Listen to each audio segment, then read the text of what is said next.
Bismillahirrahmanirrahim. Assalamualaikum warahmatullahi wabarakatuh. Bapak-bapak, ibu-ibu, mas-mas, mbak-mbak, khususnya adik-adikku sekalian yang dirahmati Allah dimanapun Anda berada. Kembali di IIP Channel bersama saya, IIP Wijayanto.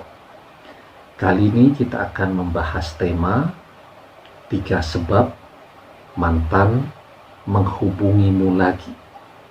Ya, jadi kita sudah berusaha menghubungi mantan, ya, tetapi ternyata dia tidak pernah mau dihubungi lagi. Ada begitu banyak faktor yang membuat dia tidak mau dihubungi lagi. Karena benci dengan kita, karena masih marah berlebihan, karena kecewa, atau juga karena sudah ada orang ketiga. Tetapi seiring dengan perjalanan waktu, ya, ketika dia sekarang bersama dengan orang ketiga, kan tidak ada siklus manusia itu yang bahagia tiap hari. Bahagia ada turunnya, ada anjloknya, ada naiknya lagi, terus seperti itu roda kehidupan manusia. Hari ini dia foto tersenyum bahagia dengan orang yang dia cintai, seseorang yang baru, orang ketiga yang merebut si mantan dari Anda. Tapi hidup itu selalu bersama dengan berbagai persoalan. Jadi ketika ada kebahagiaan, sesungguhnya yang tidak kelihatan adalah persoalannya. Tapi besok hari bisa jadi persoalannya akan lebih besar, sehingga kebahagiaannya yang tidak kelihatan. Ya, nah, jadi ya, seiring perjalanan waktu, orang juga tidak berhasil terus. Ada fase di mana dia gagal. Orang tidak romantis terus. Ada fase di mana orang bertengkar. Maka ada 3 keadaan di mana mantan akan menghubungi duluan, menghubungi Anda lagi. Ya, oke ya. Tapi sebelum kita bahas, yang belum subscribe, jangan lupa untuk memencet tombol subscribe, ya, dan menyalakan lonceng notifikasi agar Anda mendapatkan pemberitahuan video-video terbaru dari channel kesayangan kita ini. Ya, dengan subscribe, insya Allah apapun yang ada di channel kita ini dapat menjadi ilmu yang manfaat untuk Anda. Amin. Nah, jadi ya, sebab yang pertama, karena mantan sedang rapuh. Ya, seperti yang saya katakan tadi. Mantan di dalam perjalanannya dengan orang ketiga selalu ada kemungkinan berhasil, tetapi selalu juga ada kemungkinan berpisah atau gagal. Ketika orang bertengkar, akhirnya berujung dengan kegagalan. Itu manusia berada pada kondisi yang paling rapuh. Ya, dia butuh seseorang yang memiliki pengalaman menjadi tempat dia bersandar. Seseorang yang dia punya pengalaman ketika bersamanya dia merasa nyaman. Kalau si mantan ini cuma punya satu mantan, yakni Anda, maka secara otomatis ketika dia rapuh, yang pertama kali dia hubungi adalah Anda. Tapi bisa jadi kan dia mantannya banyak, ya tentu dia akan memilih mantan dia yang menurutnya paling nyaman dan paling bisa menerimanya kembali. Kemudian yang kedua, karena dia jenuh. Kenapa jenuh?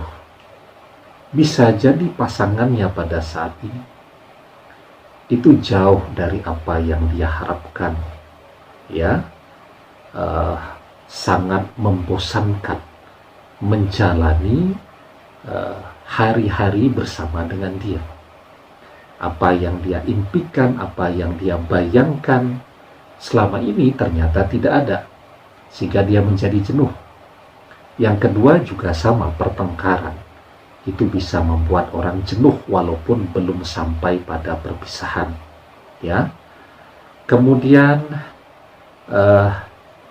menjalani keadaan, ya, di mana apa yang dia harapkan bisa berubah. Jadi dia berharap pasangan barunya itu menjadi seperti apa yang dia inginkan, seperti apa yang dia impikan. Ternyata tidak bisa. Maka dia akan mengalami fase kejenuhan. Ketika dia jenuh, maka dia akan kembali kepada seseorang yang bisa memberikan kebahagiaan, bisa mengobati rasa jenuhnya. Ya, mungkin pasangannya yang baru ini hobinya berbeda banget. Dia misal hobi naik gunung, sementara pasangan barunya punya penyakit rematik, ya. Bagaimana mau naik gunung, kan? Baru jalan 10 meter saja rematiknya sudah kumat. Sehingga hobinya tidak bisa dia tekuni lagi. Padahal kan manusia butuh menekuni hobi. Agar apa? Agar fresh, segar kembali. Ya, dan itu tidak pernah dia temukan pada pasangan barunya. Dan dia punya pengalaman bahwa Anda punya hobi yang sama, minat yang sama, dan mungkin juga Anda masih sendiri pada saat itu.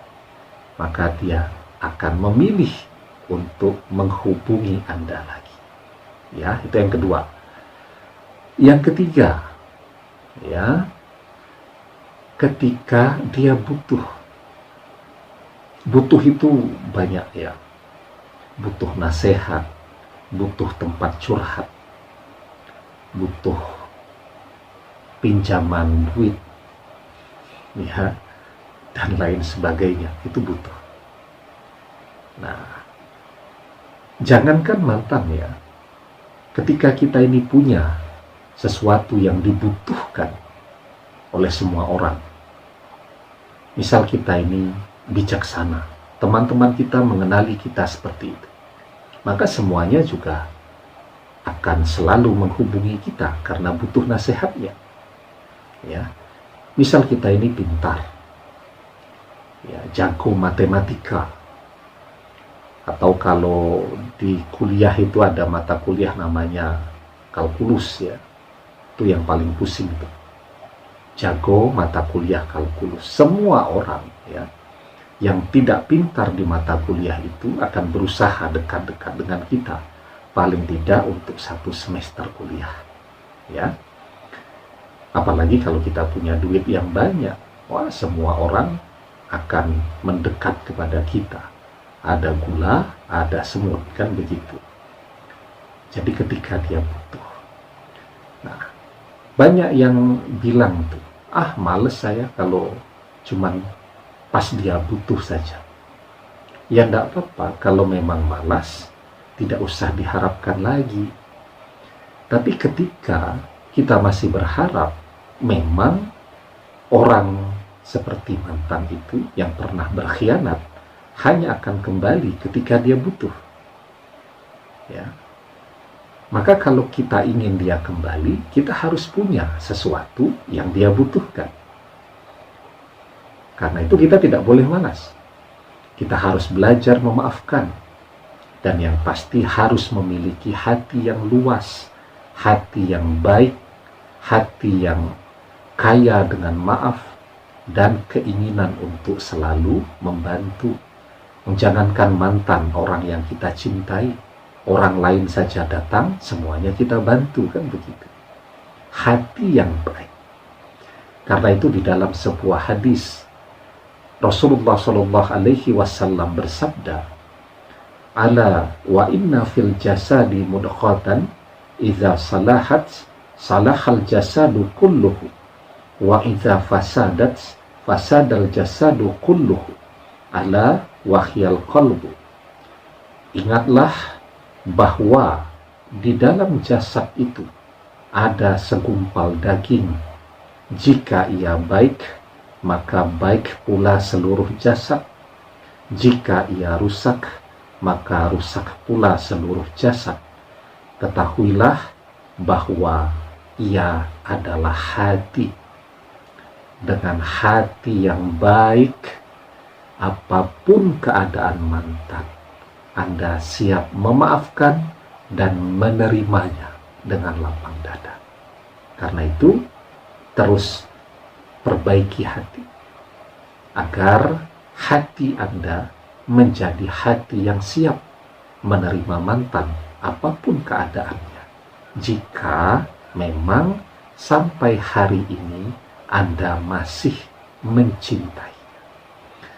Demikian, semoga bermanfaat. Wallahu a'lam bishawab, billahi taufiq wal hidayah.